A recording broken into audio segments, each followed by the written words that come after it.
ETF index mutual funds నేర్చుకుని stock మార్కెట్లో రాణించాలనుకుంటున్నారా? వెంటనే ఈ నెంబర్కి కాల్ చేయండి.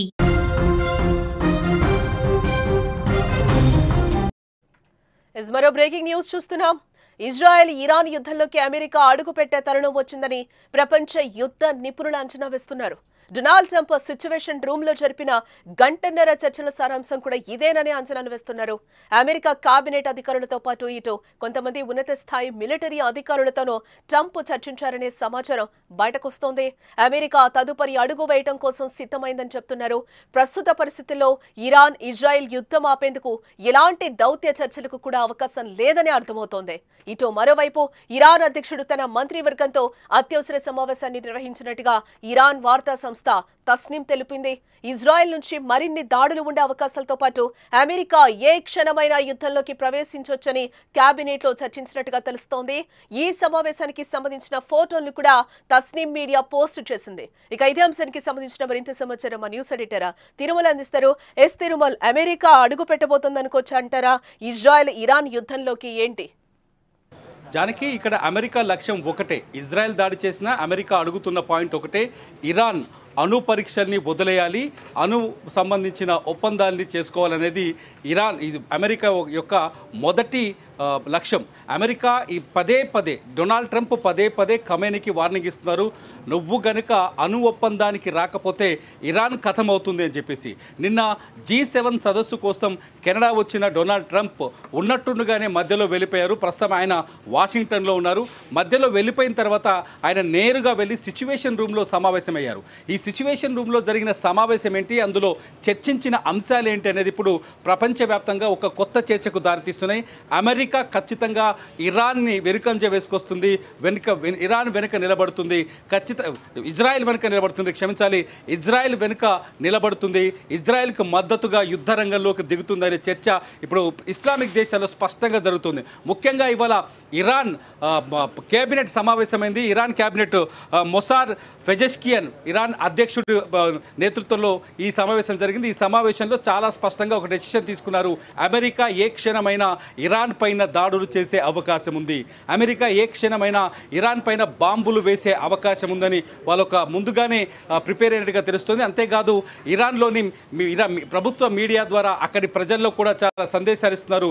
జాతీయ సమైక్యత మనకు చాలా అవసరం, ఈ సమయంలో ప్రజలు యుద్ధానికి సహకరించాల్సిన అవసరం ఉంటుంది, పోరాటంలో ప్రజలు విశ్వాసంగా ఉండాలి, సహకారంగా ఉండాలి దేశానికని వాళ్ళు కోరినట్టుగా తెలుస్తుంది. సమైక్యంగా ఉంటే, దేశ ప్రజలంతా సమైక్యంగా ఉంటే ఎటువంటి సిచ్యువేషన్ అయినా ఎదుర్కోగలమని.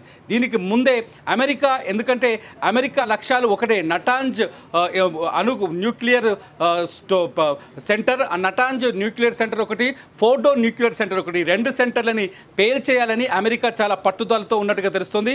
ఇజ్రాయెల్ కూడా ఈ రెండు స్థావరాలపైన, ఈ ఇరాన్లో ఉన్న ఈ రెండు న్యూక్లియర్ స్థావరాలపైన దాడులు చేసే వరకు ఈ భీకర యుద్ధం కొనసాగించే అవకాశం కనిపిస్తుంది. నిజానికి చూస్తే టెహరాన్ అల్లకల్లోలంగా ఉంది. ఇరాన్లో అనేక ప్రాంతాల్లో బాంబుల వర్షం కురుస్తుంది. దాదాపు 585 మంది ఇప్పటి వరకు చనిపోయినట్టుగా తెలుస్తుంది. చనిపోయిన వారిలో ఎక్కువ మంది సివిలియన్స్ ఉన్నారు, సాధారణ పౌరులు ఉన్నారు. ఇరాన్లో ఉన్న ప్రతి దేశం వాళ్ళ దౌత్య కార్యాలయాన్ని మూసివేసింది. ఇరాన్లో ఉన్న ఇతర విదేశీయులంతా ఇరాన్ని వదిలేసి పారిపోయే ప్రయత్నం చేస్తున్నారు. భారతదేశం కూడా ఇరాన్లో ఉన్న భారతీయుల్ని బయటకు తీసుకొచ్చే ప్రయత్నం చేస్తుంది. ఇటు ఇజ్రాయెల్లో కూడా కొద్దిసేపటి క్రితమే బ్రిటిష్ దౌత్య కార్యాలయం నుంచి వాళ్ళ బంధువులు కానీ వాళ్ళ కుటుంబ సభ్యుల్ని వెనక్కి పిలిపించుకునే ప్రయత్నం చేసింది బ్రిటన్.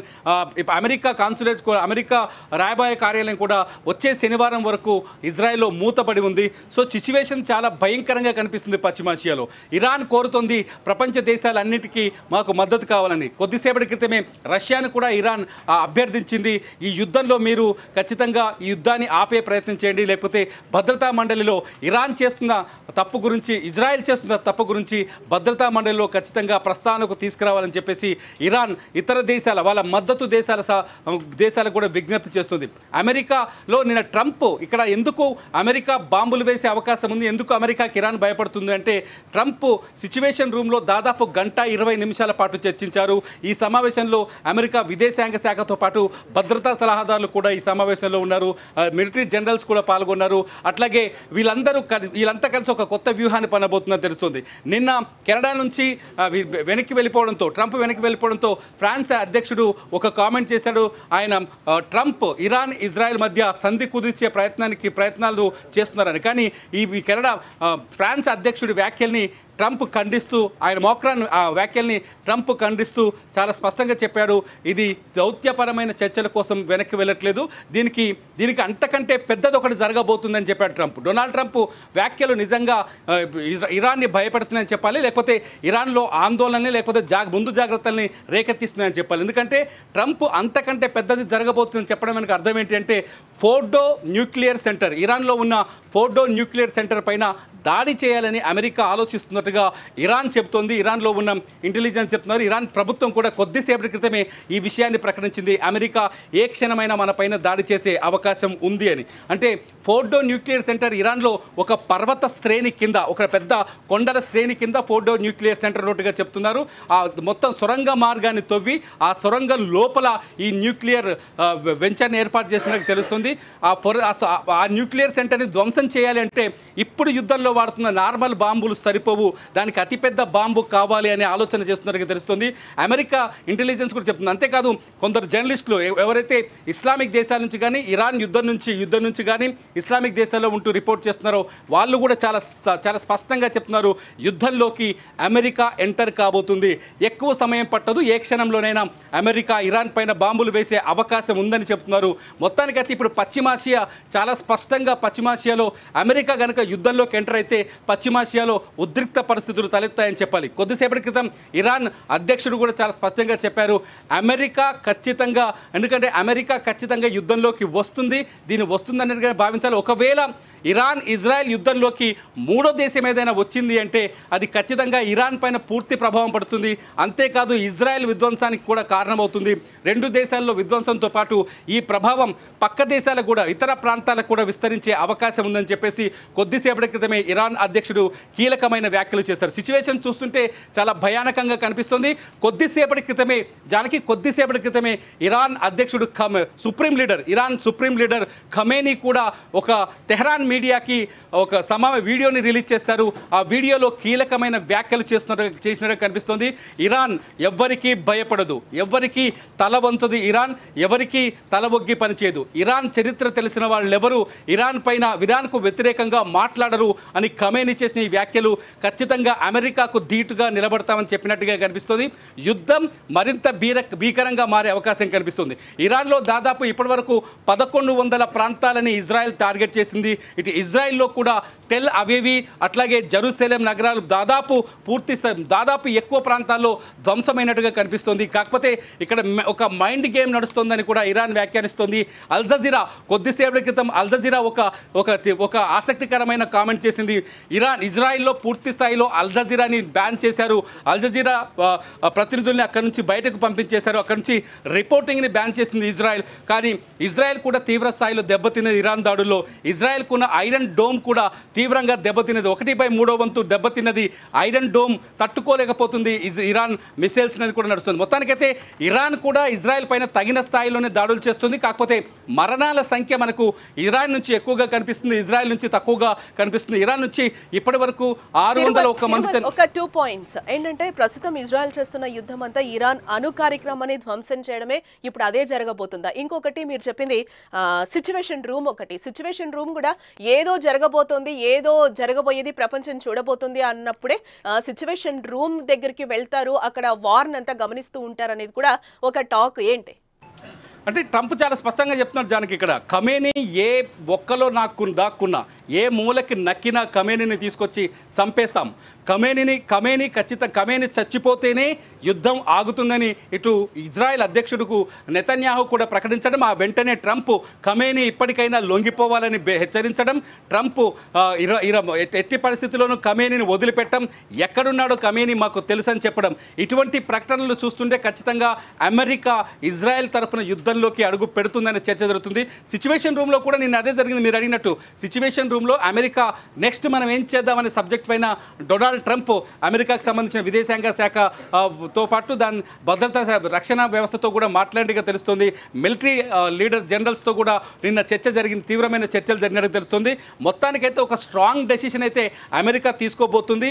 ఇజ్రాయెల్ ఇదివరకే ఆల్రెడీ డొనాల్డ్ ట్రంప్ గతంలోనే ప్రకటించారు ఒక విషయంలో చాలా స్పష్టంగా, ఇజ్రాయెల్ సార్వభౌమాధికారాన్ని దెబ్బతీసే పరిస్థితి వచ్చినప్పుడు, ఇజ్రాయెల్ ఈ ఇబ్బందులు ఎదుర్కొనే పరిస్థితి వచ్చినప్పుడు ఇజ్రాయెల్ కోసం అమెరికా అడ్డుగోడగా నిలబడుతుంది, ఇజ్రాయెల్ని కాపాడుతుంది అమెరికా, ఇజ్రాయెల్కి మద్దతు ఇస్తుందని ఆల్రెడీ ట్రంప్ ఇదివరకే ప్రకటించారు. అంతేకాదు ఎప్పుడైతే ట్రంప్ అణు ఒప్పందం పైన ఇజ్రాయెల్ నిరాకరణ తెలుపుతుందో, అంటే 60 రోజుల గడువు ఇచ్చాం మేము, ఈ 60 రోజుల గడువు ఎప్పుడైతే ముగిసిందో అప్పుడే 61వ రోజునే దాడులు జరుగుతాయని ట్రంప్ ఆల్రెడీ చెప్పారు. దాడులు జరిగిన రోజు కూడా గొప్పగా దాడులు చేస్తుంది ఇజ్రాయెల్ ఇరాన్ పైన అని చెప్పారు. మూడో పాయింట్ వచ్చేసి ఇరాన్ ఇప్పటికైనా ఒప్పుకోకపోతే రెండో దఫా జరిగే దాడులు ఇంకా భయానకంగా ఉంటాయని చెప్పారు. ఇవంతా చూస్తుంటే ఖచ్చితంగా ఆల్రెడీ ఇరాన్ చాలా స్పష్టంగా చెప్తుంది, ఇజ్రాయెల్కి అమెరికా మద్దతు పూర్తి స్థాయిలో ఉంది, అమెరికాని క్షమించేలేదు, వదిలిపెట్టేలేదని. కొద్దిసేపటి క్రితం ఖమేనీ మాటలు కూడా అదే కనిపిస్తుంది. వాషింగ్టన్ని మేము ఎప్పటికీ నమ్మం, వాషింగ్టన్ ఎప్పటికీ వదిలిపెట్టాం, వాషింగ్టన్ పైన ఖచ్చితంగా ప్రతీకారం తీర్చుకుంటామని ఖమేనీ కూడా వ్యాఖ్యానిస్తున్నారు. ఇదంతా చూడబోతుంటే సిచ్యువేషన్ మాత్రం చాలా డేంజరస్గా మారే అవకాశం కనిపిస్తుంది. పశ్చిమాసియా దేశాలు ఇప్పటికే పరిస్థితి రక్తసిక్తంగా ఉద్రిక్తంగా ఉంది. ఇరాన్లో ప్రజలు నివసించలేని పరిస్థితి ఏర్పడ్డది. ఇరాన్ నుంచి జనం పారిపోతున్నారు. కొన్ని విజువల్స్లో చూడొచ్చు, పాకిస్తాన్ బార్డర్ గేట్ని ధ్వంసం చేసి వారి లోపలికి వెళ్ళిపోయిన సిచ్యువేషన్ కనిపిస్తున్నాయి. అజర్బైజాన్కి పారిపోతున్నారు, తుర్కీకి పారిపోతున్నారు, తుర్కమెనిస్తాన్కి పారిపోతున్నారు. బార్డర్స్ అన్ని ఇరాన్ నుంచి శరణార్థులు ఇతర దేశాలకు భీకరంగా బయలుదేరి వెళ్ళిపోతున్నారు. ఇదంతా చూస్తుంటే ఇరాన్ కాన్ఫ్లిక్ట్ చాలా పెద్దగా మారే అవకాశం మాత్రం స్పష్టంగా కనిపిస్తుంది. అమెరికా ఎట్టి పరిస్థితులు ఏదో క్షణంలో ఖచ్చితంగా ఇజ్రాయెల్ పైన బాంబు దాడులు చేసే అవకాశం ఉంది. ఈ దాడులు కూడా ఫోర్డో న్యూక్లియర్ సెంటర్ టార్గెట్ చేసుకొని జరిగే అవకాశం ఉన్నట్టుగా చెప్తున్నారు. ఫోర్డో న్యూక్లియర్ సెంటర్ని ఇప్పటికే ఇజ్రాయెల్ అమెరికా ఐడెంటిఫై చేసినట్టుగా కొంత సమాచారం అయితే బయటకు వస్తుంది.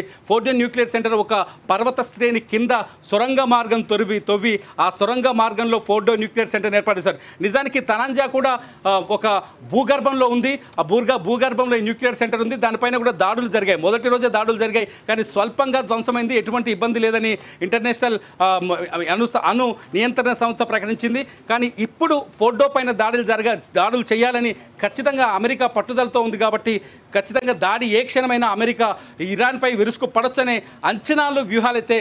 అంచనాలైతే కొనసాగుతున్నాయి. జానకి రైట్ తిరుమల. మొత్తంగా మనం చూడొచ్చు, ఇజ్రాయెల్ ఇరాన్ యుద్ధంలోకి అమెరికా అడుగు పెట్టే తరుణం వచ్చేసిందని కూడా మనకి ఇక్కడ ప్రపంచ యుద్ధ నిపుణులు అంచనా వేస్తున్న పరిస్థితి కనిపిస్తుంది. డొనాల్డ్ ట్రంప్ సిచ్యువేషన్ రూమ్ లో జరిపిన గంటన్నర చర్చల సారాంశం కూడా అదే అనే అంచనాలు అయితే వేస్తున్న పరిస్థితి. అమెరికా కేబినెట్ అధికారులతో పాటు ఇటు కొంతమంది ఉన్నత స్థాయి మిలిటరీ అధికారులతోనూ ట్రంప్ చర్చించారనే సమాచారం అయితే బయటకొస్తుంది. అమెరికా తదుపరి అడుగు వేయడం కోసం సిద్ధమైందని కూడా చెప్తున్నారు. ప్రస్తుత పరిస్థితుల్లో ఇరాన్ ఇజ్రాయెల్ యుద్ధం ఆపేందుకు ఎలాంటి దౌత్య చర్చలకు కూడా అవకాశం లేదని అర్థమవుతోంది. ఇక్కడ ఇటు మరోవైపు ఇరాన్ అధ్యక్షుడు తన మంత్రివర్గంతో అత్యవసర సమావేశాన్ని నిర్వహించినట్టుగా ఇరాన్ వార్తా సంస్థ తస్నీం కూడా అంటోంది. ఇజ్రాయెల్ నుంచి మరిన్ని దాడులు ఉండే అవకాశాలతో పాటు అమెరికా ఏ క్షణమైన యుద్ధంలోకి ప్రవేశించొచ్చని కేబినెట్ లో చర్చించినట్టుగా తెలుస్తోంది. ఈ సమావేశానికి సంబంధించిన ఫోటోలను కూడా తస్నీం మీడియా పోస్టు చేయడం జరిగింది.